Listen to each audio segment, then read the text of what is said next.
বিচারপতিদেরকে আক্রমণ করছে, বিচারপতিদেরকে ঘেরাও করে রাখছে। আমরা এই জিনিস কলকাতা হাইকোর্টে পর্যন্ত দেখেছি। অসভ্যদের একটা পার্টি তৃণমূল কংগ্রেস। এই কালচার ওরা পশ্চিমবাংলাতে নিয়ে এসছে।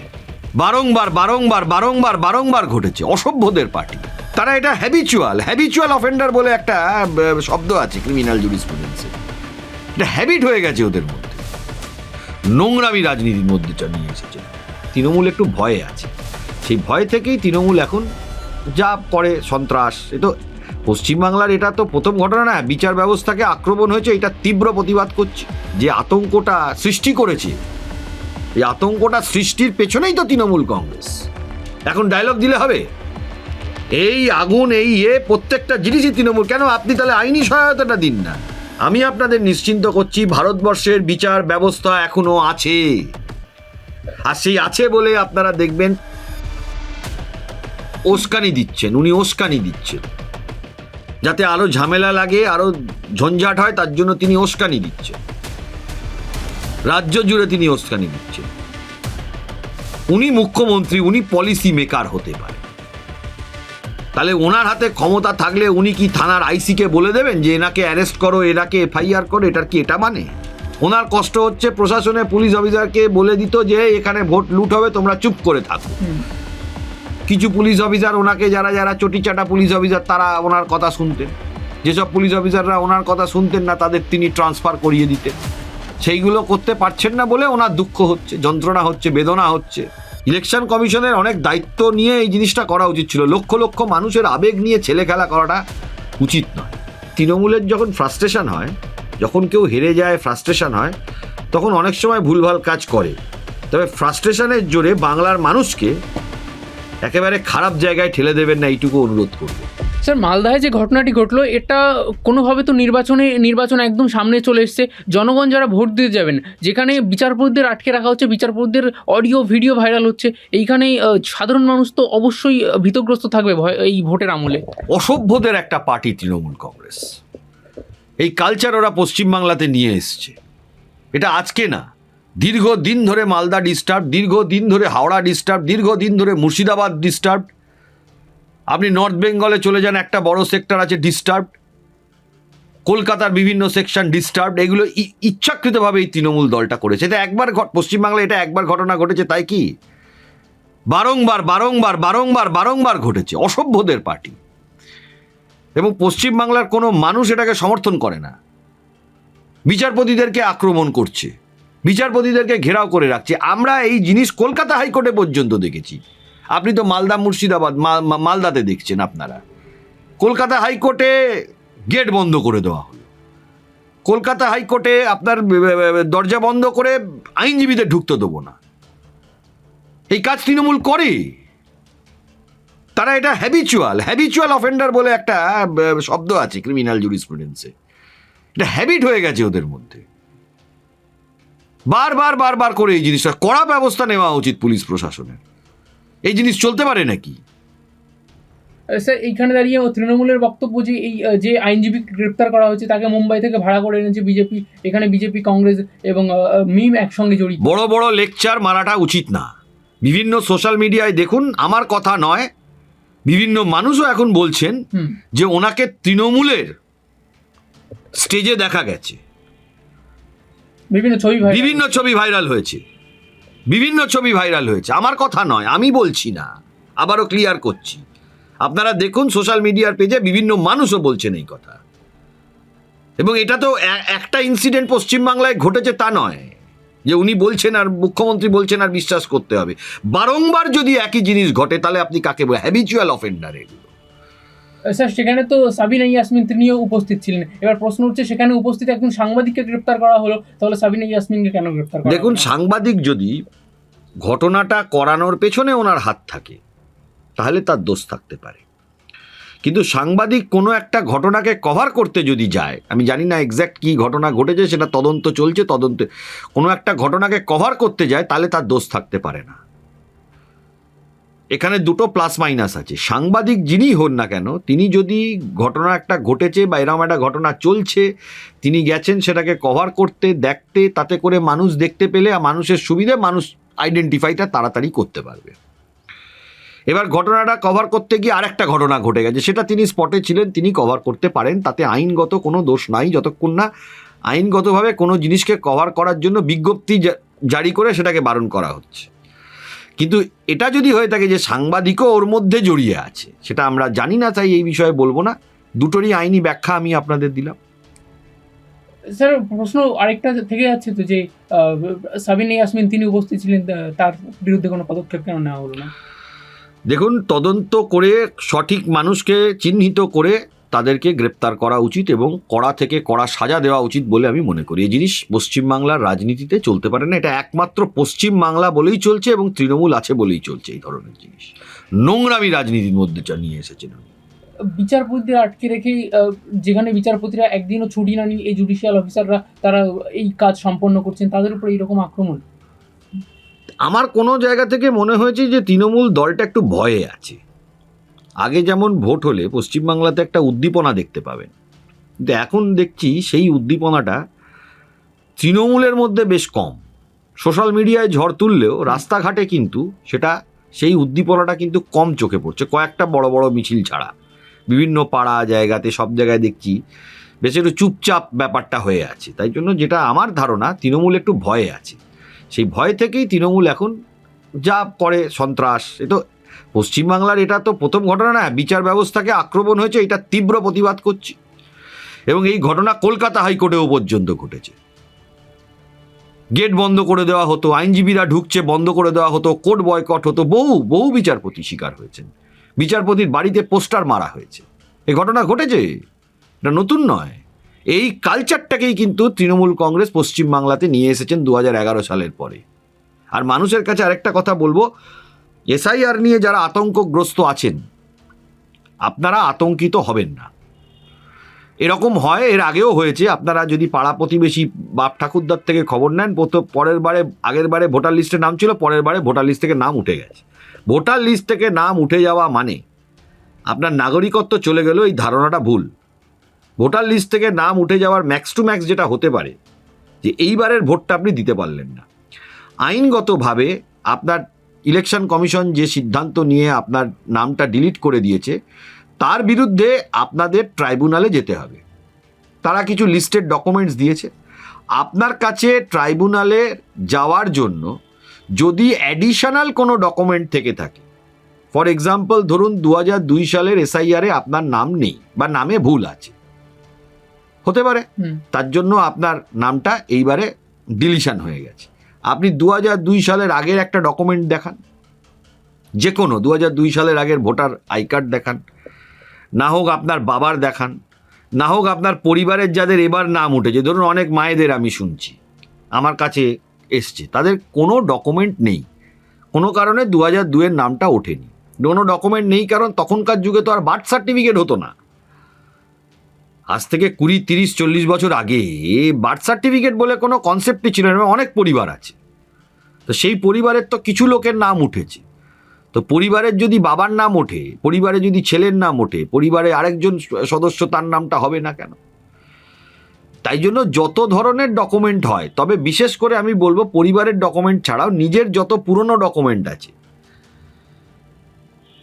যেগুলোকে ডকুমেন্টারি এভিডেন্স হিসেবে দেখানো যেতে পারে, নিজের সেগুলোকে অ্যাডিশনাল ডকুমেন্ট হিসেবে যে কোনো কিছু হতে পারে, যেটা প্রমাণ করে যে আপনি এখানে আছেন। এটাতে ভয় পাওয়ার কিচ্ছু নেই। ট্রাইব্যুনালে আপনারা অ্যাপিল করবেন, ট্রাইব্যুনালের অ্যাপিলের মোটামুটি ফরম্যাট বেরিয়েও গেছে, অনেকে দেখতেও পাচ্ছেন কি লিখতে হবে। কোনো একজন ভালো আইনজীবী, আপনাদের অঞ্চলের ভালো ভালো আইনজীবীরা রয়েছেন, তাদের কাউকে দিয়ে লেখাবেন, অ্যাপিল লিখিয়ে ট্রাইব্যুনালে অ্যাপিল করবেন। ট্রাইব্যুনাল যা রায় দেবে তার বিরুদ্ধে হাইকোর্টে আসবেন। একেবারে আপনার ভোটার লিস্টে নাম উঠে গেছে মানে যে আতঙ্কটা সৃষ্টি করেছে, এই আতঙ্কটা সৃষ্টির পেছনেই তো তৃণমূল কংগ্রেস। এখন ডায়লগ দিলে হবে? এই আগুন, এই প্রত্যেকটা জিনিসই তৃণমূল। কেন আপনি তাহলে আইনি সহায়তাটা দিন না? মাধ্যমিকে পরীক্ষা দিয়ে অনেক মানুষের নামে স্পেলিং ভুল থাকে, তা কি করতে হয়? মাধ্যমিকে আবার অ্যাপ বোর্ডে অ্যাপ্লাই করে তার নামটা কারেকশন করাতে হয়। অনেক মানুষ আছেন যারা একটা নাম নিয়েছেন, পরবর্তীকালে তার নামটা পরিবর্তন করেছেন। ধরুন একটা এক্সাম্পল দিই, কিশোর কুমার, তিনি নাম পরিবর্তন করেছেন, তার নাম ওটা ছিল না। অনেকেই করেন, যারা আর্টিস্টরা করেন, অনেকে মানুষই করেন, তাহলে সেই পদ্ধতিগত যে ত্রুটিগুলো রয়ে গেছে সেইগুলো আপনাকে ঠিক করতে হবে। তার জন্য এইটাকে নিয়ে একবারে আতঙ্কগ্রস্ত করে দেওয়া হচ্ছে সারা পশ্চিমবাংলা জুড়ে। এই আতঙ্কগ্রস্ত থেকে আমি মানুষকে বলবো যে আপনারা এইটা নিয়ে আতঙ্কগ্রস্ত হবেন না। এটার আইনি পদ্ধতি আছে। আপনার পরিবার যদি এখানে থেকে থাকে, আপনার বাপ ঠাকুরদা যদি এখানে থেকে থাকে, আপনার মা বাবা যদি এখানে থেকে থাকে, তাদের যদি ডকুমেন্ট থাকে, আপনাদের কিছু ডকুমেন্ট যদি আপনারা বার করতে পারেন, সেই সমস্ত ডকুমেন্ট আপনারা দেবেন। না থাকলে ফ্যামিলি মেম্বারদের ডকুমেন্ট দেবেন, অ্যাডিশনাল ডকুমেন্টগুলো দেবেন, কত বছর ধরে আছেন দেবেন। ডেফিনেটলি আমি আপনাদেরকে বলছি যে আপনাদের ট্রাইব্যুনাল এবং হাইকোর্ট বিচার ব্যবস্থা ভারতবর্ষে ইন্ডিপেন্ডেন্ট, কিন্তু বিচার ব্যবস্থার পক্ষে এটা সম্ভব না যে 7 দিনের মধ্যে কাজটা কমপ্লিট করে দেবে। এটা ধৈর্য ধরতে হবে দাদা। বিচার ব্যবস্থা প্রক্রিয়াটা একটু বড় প্রক্রিয়া, এটাতে একটু সময় লাগে। পরিবারের যারা লোকজন আছে, প্রয়োজন হলে তাদেরকে যখন ট্রাইব্যুনালে যাবেন তাদেরকে প্রোফর্মা রেসপন্ডেন্ট বানাবেন, এটাও তো বানানো যেতে পারে। কারণ সাক্ষীও তো লাগতে পারে যে কী আছে না আছে। এখনও অবধি ট্রাইব্যুনালগুলো গঠন হোক, আপনারা অ্যাপিল করবেন। যারা আইনজীবী লোকাল আছেন তাদের প্রত্যেকের সাথে যোগাযোগ করুন, পারদর্শী আইনজীবী। ডকুমেন্টারি এভিডেন্স যেগুলো আছে স্পেসিফিক্যালি যেগুলো বলেছে বা অ্যাডিশনাল ডকুমেন্ট, সেগুলো সমেত যতগুলো বেশি হয় সমস্ত ডকুমেন্টস দিয়ে আপনারা ট্রাইব্যুনালে অ্যাপিল ফাইল করুন।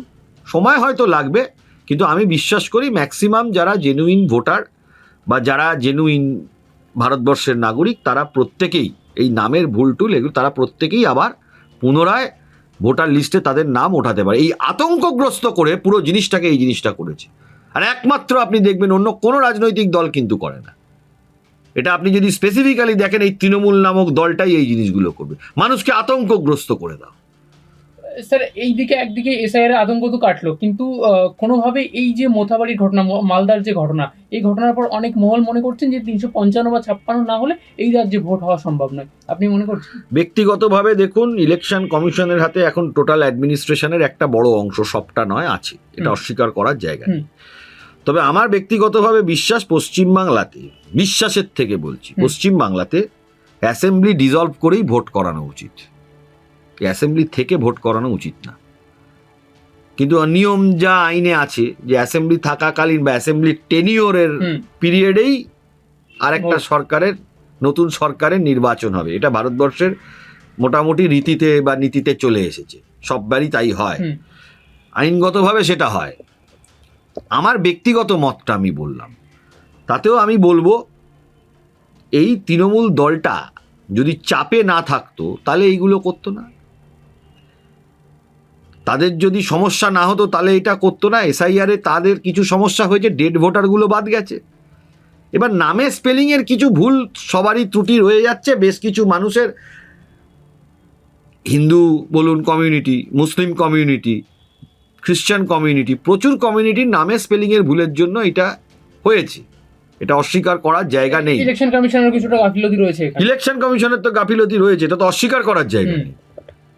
তোমার যখন কারোর নামের ভুল হয়েছে, তুমি কম্পিউটার থেকে মিলিয়ে এই লজিক্যাল ডিসক্রিপেন্সি এটা হয়, তাকে শোনো, তাকে সুযোগ দাও। তার তো একটা আবেগ, এই যে মানুষ ভোট দিতে যাবে, সবসময় কি ভোট দিতে যাবে, যে মানুষরা ভোট দিতে যাচ্ছে এটা একটা আবেগ, লক্ষ লক্ষ মানুষের আবেগ। পরিবারের 4 জনের নাম আছে, 2 জনের নাম বাদ, এইটা কি করে সম্ভব? এইটা নিয়ে কিন্তু আমি ব্যক্তিগতভাবে বলছি, আপনারা ট্রাইব্যুনালে অ্যাপিল করুন। যতগুলো অ্যাডিশনাল ডকুমেন্টস আছে, প্রত্যেক কটা অ্যাডিশনাল ডকুমেন্ট, যত ধরনের ডকুমেন্ট পুরনো যত হয় সমস্তটা দিয়ে দিন। লোকাল আইনজীবীদের সাথে কথা বলুন, নিশ্চিন্ত থাকুন। আমি আপনাদের নিশ্চিন্ত করছি, ভারতবর্ষের বিচার ব্যবস্থা এখনো আছে। আর সেই আছে বলে আপনারা দেখবেন পার্থ চ্যাটার্জি জেল হয়েছে। স্যার এই ঘটনার পর একটা কোথাও গিয়ে মমতা বন্দ্যোপাধ্যায়ের একটা বক্তব্য বারবার মাথায় আসছে। মমতা বন্দ্যোপাধ্যায় যে কোনো সভায়, যে কোনো মিটিং মিছিলে যাচ্ছেন, বারবার করে বলছেন আমার হাত থেকে ক্ষমতা কেড়ে নেওয়া হয়েছে। এই ক্ষমতা কেড়ে নেওয়া হয়েছে, এই যে শব্দবন্ধ তিনি প্রয়োগ করছেন, এটার মাধ্যমে এটা উস্কানি দিচ্ছেন, উনি উস্কানি দিচ্ছেন, যাতে আরো ঝামেলা লাগে, আরো ঝঞ্ঝাট হয়, তার জন্য তিনি উস্কানি দিচ্ছেন। রাজ্য জুড়ে তিনি উস্কানি দিচ্ছেন। উনি মুখ্যমন্ত্রী, উনি পলিসি মেকার হতে পারেন। তাহলে ওনার হাতে ক্ষমতা থাকলে উনি কি থানার আইসিকে বলে দেবেন যে এনাকে অ্যারেস্ট করো, এনাকে এফআইআর করো? এটার কি এটা মানে? উনি মুখ্যমন্ত্রী, উনি পলিসি মেকার হতে পারেন। এর বাইরে মুখ্যমন্ত্রীর ক্ষমতা নেই। এখন তিনি যদি গায়ের জোর দেখাতে, এখন উনি কি করতে পারছেন? ওনার নিজের লোককে বসিয়ে প্রশাসন চালাতে পারছেন না, সেটাতে ওনার দুঃখ হচ্ছে, ওনার কষ্ট হচ্ছে। ওনার কষ্ট হচ্ছে প্রশাসনে পুলিশ অফিসারকে বলে দিত যে এখানে ভোট লুট হবে, তোমরা চুপ করে থাকো। কিছু পুলিশ অফিসার ওনাকে, যারা যারা চটিচাটা পুলিশ অফিসার, তারা ওনার কথা শুনতেন। যেসব পুলিশ অফিসাররা ওনার কথা শুনতেন না, তাদের তিনি ট্রান্সফার করিয়ে দিতেন। সেইগুলো করতে পারছেন না বলে ওনার দুঃখ হচ্ছে, যন্ত্রণা হচ্ছে, বেদনা হচ্ছে, ফ্রাস্ট্রেশন হচ্ছে। কোথাও কি এই ঘটনার সঙ্গে মুখ্যমন্ত্রীর বক্তব্যের কোনো কি মিল পাচ্ছেন আপনি? দেখুন, মুখ্যমন্ত্রী যা করেছেন এসআইআর নিয়ে, সারা পশ্চিমবাংলাকে উস্কানি দিয়ে গেছেন। এই উস্কানিটা তিনি দিয়ে ঠিক করেনি, বরং কিভাবে আইনি সহায়তা দেওয়া যায় এই গরিব মানুষগুলোকে, সেইটা কিন্তু ওনার করা উচিত ছিল। ওনার দলে তো আইনজীবীরা রয়েছেন, ভালো আইনজীবীরা রয়েছে, আমি বলবো না যে কেউ খারাপ আইনজীবী, ভালো ভালো আইনজীবীরা রয়েছেন। তাদের একটা টিম করে মানুষকে সাহায্য করতেন। এই উস্কানিটা দিতে গেলেন কি কারণে? উত্তর দেওয়া উচিত মমতা বন্দ্যোপাধ্যায়। প্রচুর আইনজীবী রয়েছেন, ভালো ভালো আইনজীবী সারা পশ্চিমবাংলাতে রয়েছেন। তাদের কাছে যান, কথা বলুন, অ্যাপিল করুন, আপনি সুরাহ পাবেন। যারা আইনজীবী নেবার মতন খরচা দিতে পারবেন না, আমি আপনাদেরকে বলি যে ডিস্ট্রিক্ট লিগাল সার্ভিস এড আছে, ডিস্ট্রিক্ট লিগাল এড আছে, বিভিন্ন ডিস্ট্রিক্টে আপনার লিগাল এড সার্ভিস পাবেন। তাদের কাছে যান এবং আপনাদের যা ডকুমেন্ট আছে, যত ধরনের ডকুমেন্ট আছে, সমস্তটা কিন্তু নিয়ে যাবেন। যা ইলেকশন কমিশনের বেঁধে দেওয়া ছাড়াও যত অ্যাডিশনাল ডকুমেন্ট আছে, সমস্তটা নিয়ে যাবেন, আপনারা সুরাহ পাবেন। 2002 আগে, 2002 আগের ডেফিনেটলি। আর যে ক্রাইটেরিয়াগুলো বেঁধে দিয়েছে, সেই ক্রাইটেরিয়াগুলো দিয়ে যত পুরনো ডকুমেন্ট, যাদের ধরুন 2002 নাম আছে অথচ 2026 সালের নামটা স্পেলিংয়ে ভুল আছে, দুটো যে একই নাম হবে, তার যে ডকুমেন্টগুলো সেগুলো নিয়ে যাবেন। ধরুন ইলেকশন কমিশন 11টা বেঁধে দিয়েছে, তার অ্যাডিশনাল আরও কিছু ডকুমেন্ট থাকলে নিয়ে যান। প্রচুর মানুষের নামের ভুল হয়েছে, আবার প্রচুর মানুষের নামের ভুল থাকা সত্ত্বেও উঠে গেছে, হয়েছে। ভুল ত্রুটি তো একটা বড় জিনিসে হয়। ইলেকশন কমিশনের অনেক দায়িত্ব নিয়ে এই জিনিসটা করা উচিত ছিল। লক্ষ লক্ষ মানুষের আবেগ নিয়ে ছেলে খেলা করাটা উচিত নয়।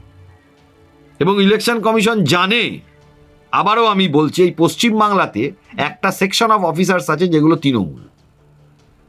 সেগুলো কিন্তু ইলেকশন কমিশন তাদের ইন্টেলিজেন্স দিয়ে আইডেন্টিফাই করে নেওয়া উচিত ছিল যে কোন সেকশন অফ অফিসার্স, কোন জেলা, কোন ব্লক, কোন সাব ডিভিশনে কোন কোন তৃণমূল বসে আছে। সরকারি অফিসারদের মধ্যে আছে একটা অংশ, এটা অস্বীকার করার জায়গা নেই। এই তৃণমূল কর্মচারী ফেডারেশনটা কি? পুলিশের মধ্যে তৃণমূলের অ্যাসোসিয়েশন আছে, আমরা জানি, মামলা করেছি, তাই জন্য আমরা জানি। এরকম অনেক ঘটনা ঘটেছে। তাই ইলেকশন কমিশনের ভুল আমি বলবো, বলার থেকেও যে শব্দটা প্রয়োগ করতে চাইছি, আরও কশাসলি, আরও ইন্টেলিজেন্টলি কাজটা করা উচিত ছিল।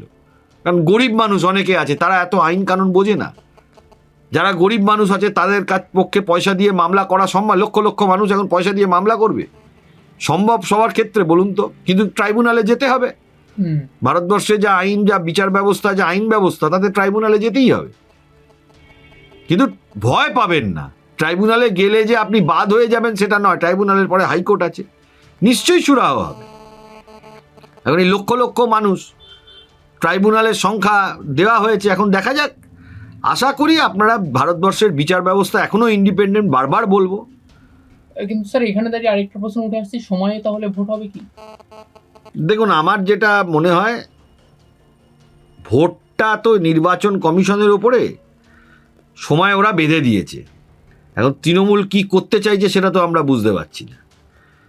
তারা ভোট পিছোতে চাইছে না এগোতে চাইছে। বেসিক্যালি তৃণমূলের যখন ফ্রাস্ট্রেশন হয়, যখন কেউ হেরে যায়, ফ্রাস্ট্রেশন হয়, তখন অনেক সময় ভুলভাল কাজ করে। তবে ফ্রাস্ট্রেশনের জোরে বাংলার মানুষকে একেবারে খারাপ জায়গায় ঠেলে দেবেন না, এইটুকু অনুরোধ করব যারা তৃণমূল করেন তাদেরকে।